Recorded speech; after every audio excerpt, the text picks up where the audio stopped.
Good afternoon. I hope you've enjoyed all of today's sessions so far. My name is Cheryl Alvarado, and this session is Zero Trust by John Garfola from Emporia State University. John will be taking questions at the end of his presentation.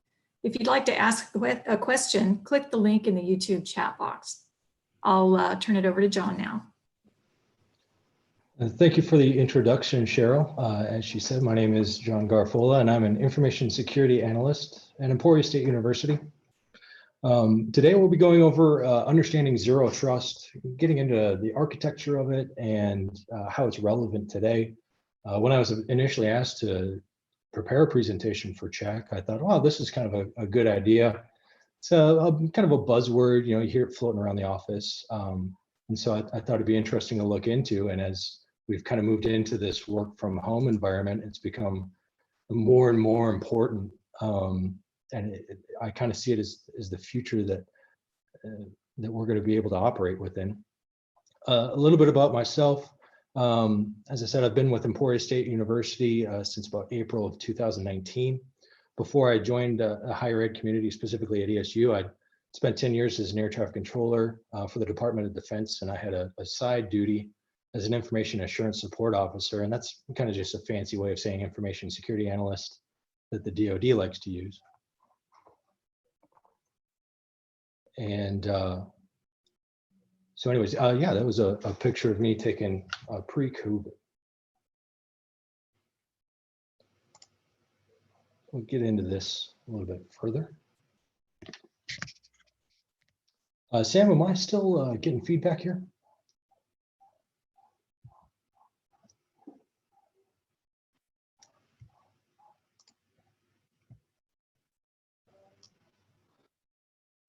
All right, got the all clear, so we're going to keep pressing on here.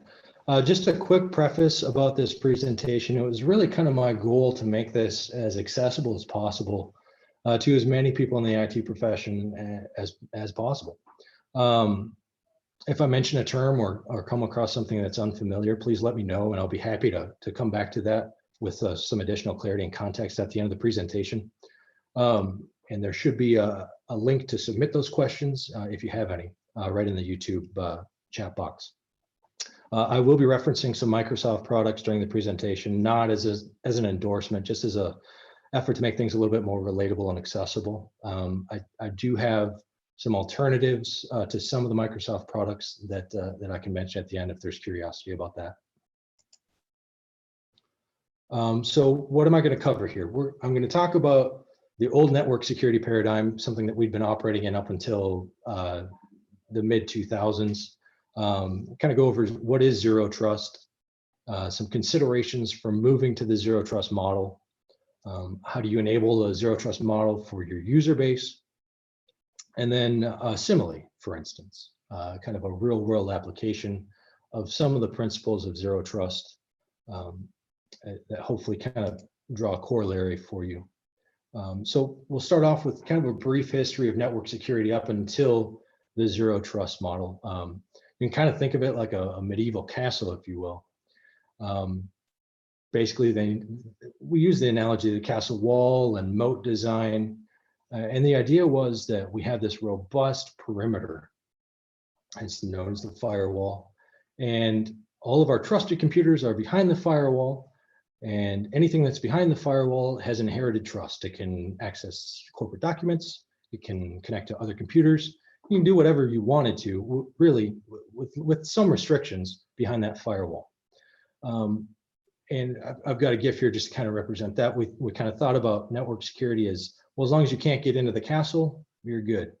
And it's very similar to how firewalls and network architecture used to be. We've since pivoted away from that since the development of hybrid architecture, having some data on premise, having some data managed in the cloud. So Zero Trust, what is it? It's really a security practice. It's been around, for nearly a decade, and it's very, very attractive to corporations moving forward, especially with the work interruptions and social distancing requirements This is really becoming a much more attractive option to those businesses that can afford to work in a distance environment. Google, for instance, has been using the zero trust model for quite some time, and they've published quite a few articles about how they did their changeover to a zero trust model. But really what it comes down to is we had that castle, and anything within that castle had privileges and rights, and it pretty much went unchecked to a certain degree. But zero trust is more about vetting everything regardless of where it is in relation to the firewall. So we're looking at, okay, you've made it past the firewall, that's cool, but now we need to vet your device, we need to verify the credentials that are being used on that device, and really it enables us to kind of spread the workforce around without relying on one central firewall. And so what zero trust is put it in another term, is deny by default. So what we're going to say is, unless you're on this specific pre-approved list of users or devices, you're not going to be able to interact with much of the network. So kind of to expand upon that a little bit more, zero trust aims to enable only the right users under the right conditions to have the right access to the right data.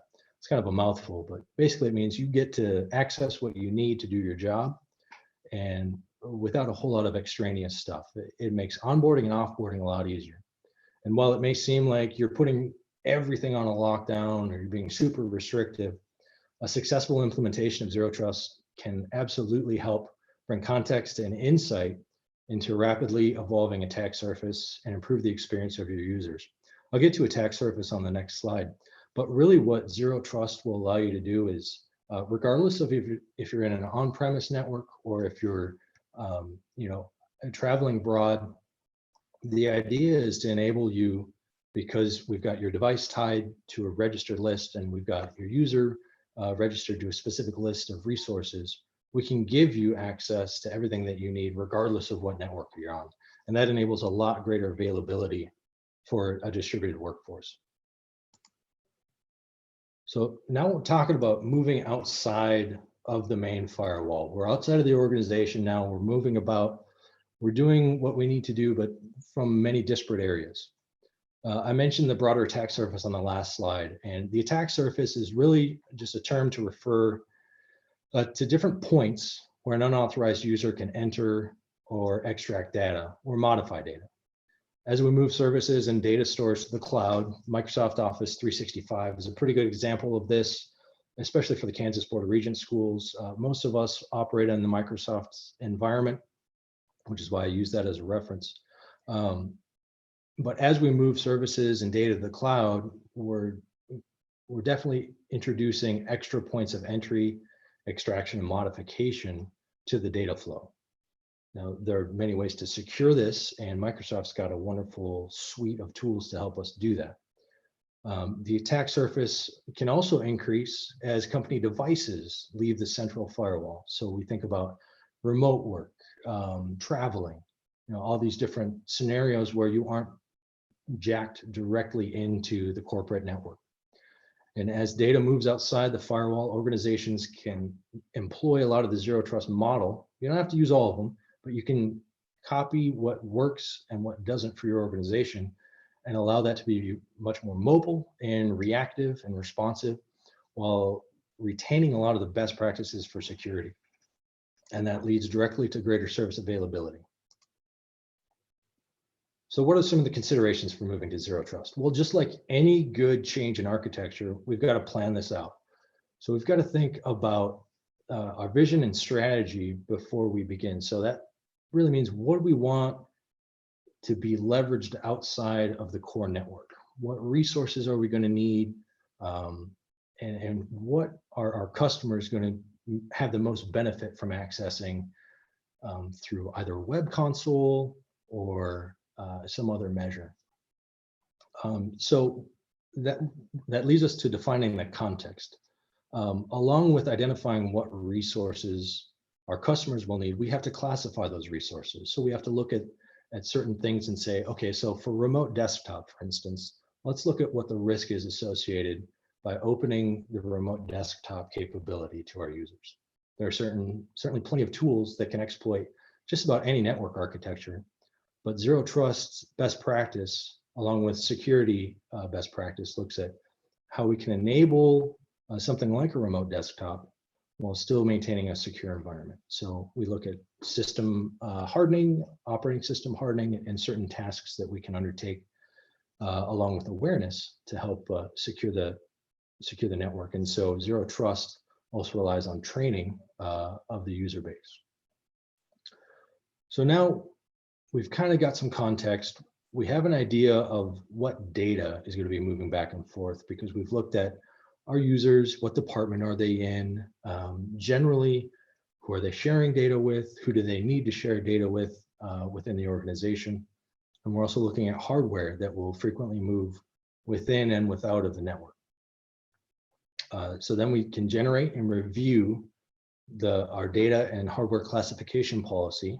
So we can, through Active Directory, we can assign specific access policies to devices or even users, depending upon the type of data that they're using. So if we, for instance, have a very sensitive laptop with PII or personal health information on it, we can restrict that device from accessing an unsecured Wi-Fi, for instance.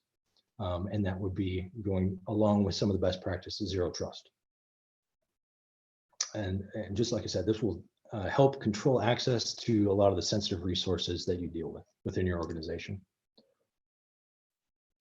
Another consideration for moving to Zero Trust is we need to make sure that we know what's going on. So we have to be able to verify and enforce that the policies that we've developed and pushed out through the deployment of our Zero Trust model, we got to make sure that those things are working. One of the ways that we can do that is through the application of group policy in Windows. We can use this to set a device firewall rule. We can do this to assign certain patch management scheduling. There are a lot of different things that we can use group policy for that will enable our devices and our endpoints to be secure, no matter where they are, if they're on network or off network. That's kind of one of the really nice things about a distributed management program such as group policies. Once that device checks in with the server, it can get an updated group policy and it can start taking action on that policy. So kind of the tagline for this is, just take them out with you, even when you leave the castle. Or take the firewall with you, whichever helps recall that. So another consideration for moving is how do we resolve and remediate security incidents? They're going to happen. How do we go about identifying them and securing that device or that resource or that data? There are many different ways to accomplish that. Certainly one of the best practices is having an endpoint detection and response software, something like Windows Defender, Symantec Anti-Malware, or something along those lines. And then if you can tie all of those endpoint detection and response instances into a central management console, you're now able to get data from all across your organization. And you can really kind of see what devices are more sensitive than others. And you can readjust and fine tune your policy depending upon what devices you're seeing as being the most targeted. And you can be pretty reactive. The screenshot I've got here is from Microsoft Azure Sentinel security incident and event management software. And we can see all the different endpoints on there. And then through the use of some color coding, we can get an idea of some of the more sensitive areas as well as malicious activity. Now, I don't have extensive experience with Sentinel, but it's certainly something that I'm looking into as a possibility for use within our organization. And so being able to, it was touched on earlier, I think in the last session about logging, having the ability to look at those logs is vital, and having the space to store those logs is also vital. So one of the challenges for moving to a Zero Trust architecture is identifying a good Elasticsearch or repository for your logs to go to. I know in my own home use case, I've got a router with rules and certain security measures on it, and I had to find a good storage place for that. But having that ability has allowed me to identify certain threats within my own home network. So these principles aren't just for the corporate world, but you can also apply them all across your device landscape. So kind of the fourth bullet for considerations before moving to a zero trust is how are you going to be able to analyze and improve your processes? Information security and IT is all about continual improvement. There's no such thing as a static environment. At least there really shouldn't be. We should always be looking at ways to improve or respond better. There's always something better that we can do, whether it's just refining a process, cutting out a step, or finding a new way to do something.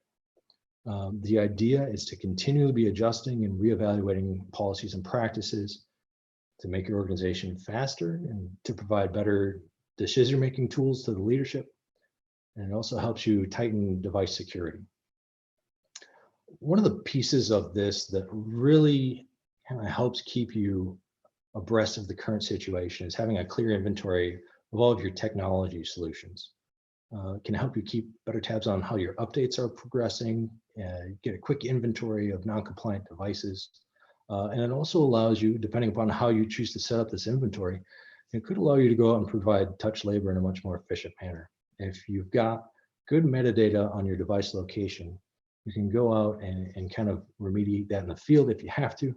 For instance, if a device was taken over by ransomware, we want to take that off network as quickly as possible to prevent proliferation. And if we have a good idea of the inventory, we can respond much quicker. So zero trust in action. We've talked about considerations to make before moving to this model. So now what does this look like in action? Well, specifically with the user base, we all work in higher ed, and we all have a diverse array of users, whether it's facilities and maintenance or student healthcare, residential life, the business department, art department. They all have a different set of use cases and resources tied to them. So with the use of Azure Active Directory, we can really kind of build out some roles for these different use cases. And we can assign specific access policies to these roles. So if you're a nurse, for instance, you need to have access to personal health information as a part of your job. So we would assign the role to the nursing department, and we would ensure that all the nurses fell under this role, and they would have access to the endpoints and the data stores that they needed to access all the pertinent patient information and whatnot. And along with Azure Active Directory, which is the cloud-based version, so that would control perhaps some single sign-on, as well as any Azure tied-in application. But to move to the on-premise solution, we've got just standard Microsoft Active Directory. And for that, we can control resources on-prem, such as servers, computers, and any of the local file stores. So there are two solutions, and the main denominator between the two is the Azure piece. So Azure, think of the cloud, sky blue. So this is where I get to okay, give me an example of this in real life. The zero trust principles are all around us. And I would say that one of the best instances is just think about your vehicle. So you go to a central license issuing facility, they vet that device or your car, they make sure that it's compliant with certain baseline standards, and then they issue a license plate. That license plate allows you to travel about the roads uninhibited. Sure, you could drive it without a license plate. I mean, you can drive a computer without registering it with a certificate of authority as well, but you run the risk of, well, in this case, you'd be physically pulled over if you drove without a license plate. On the digital side, you just wouldn't get where you were intending to go. But then along with that central registration authority, we've got regulation and policy in place that require certain safety measures. So just like we have digital safety measures, like firewall rules and whatnot, the physical regulation and policy requires you to have a bumper, for instance, or seat belts, past certain minimum crash test standards. And Just like your insurance company requires you to lock your car doors to deter theft, a password is much the same for your digital transportation device. It just prevents and puts up an extra layer of protection for your device and your account. And in much the same way, multi-factor authentication is an excellent piece to help safeguard the user. Your car has onboard sensors, give you an indicator warning of unusual behavior, just like an anti-malware program or a cloud-based endpoint detection response program would. They give you indicators. They aren't always compromises. Sometimes it's benign, but you'll get a notification one way or the other. Just like you might get a low wiper fluid indicator on your dash. Well, it's not an emergency, but it's certainly something to look at that could prevent a problem later on.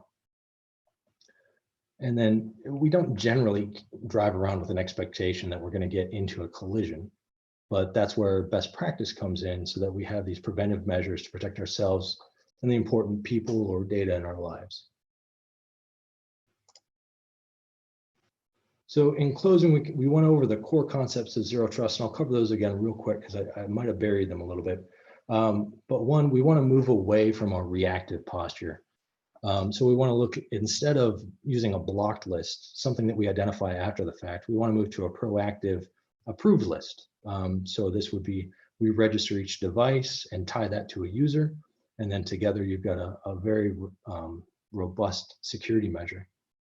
So if we say we're only going to allow these approved systems on network or to these specific resources, we now get the opportunity to be less reactive and more proactive, which means we'll get fewer alerts, we'll be distracted by those low-level alerts less, and we'll be more focused on tackling the big tasks.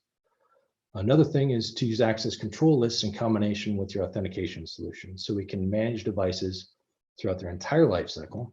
So when you onboard a device, you can get all the metadata about that device, put it into a database, and then that can tie back into your access control measure, and you could tie a specific identifier for that device to a specific access for resources or for servers, what have you.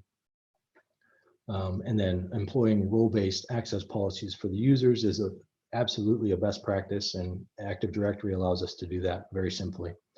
And really, I think the only real pain point that I've seen for developing these roles is just identifying what resources each role would need.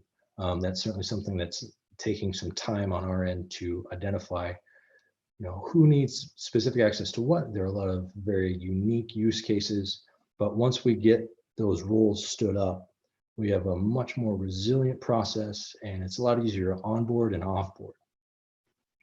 And the third point, make sure that you've got an installed endpoint protection measure and a device firewall.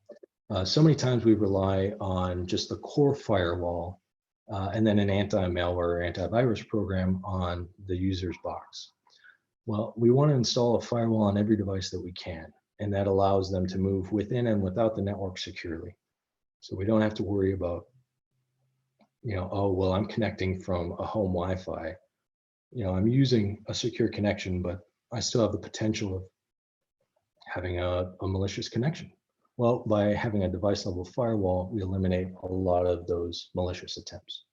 And the fourth thing, continually look at your processes, your data, and your user privileges. These are something that's very easy to get lost on, especially if you have kind of very unique user cases.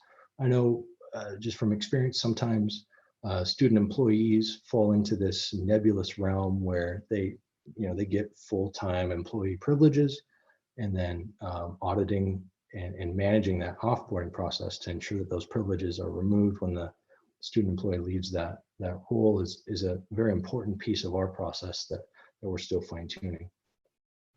And just as a bonus measure, if you have the capability to ensure the highest level of device security, deploy a remediation server, and that will deliver software upgrades and patches to non-compliant devices. What a remediation server is basically just like think of a truck stop on the side of the road or a way station.